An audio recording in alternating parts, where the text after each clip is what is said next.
ভাতের মধ্যে সিম সিদ্ধ করতে দেবো। সিম 2 মুখ ছাড়াইয়ে তারপর ধুইছি ভালো করে, ধুয়ে সুতা দিয়ে বাঁধে দিয়েছি, আর ছাড়াবে না হয়েছে।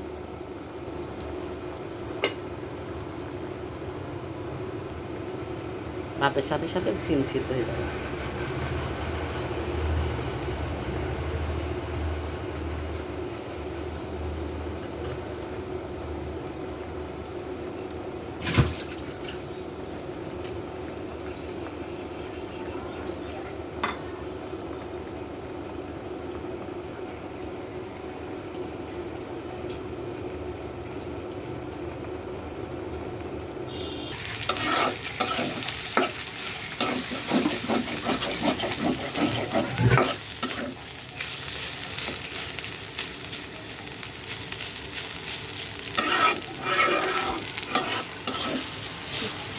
দিন করে কোথাটাই জানাবে, যতদিন এনে থাকবো অনেক কিছু।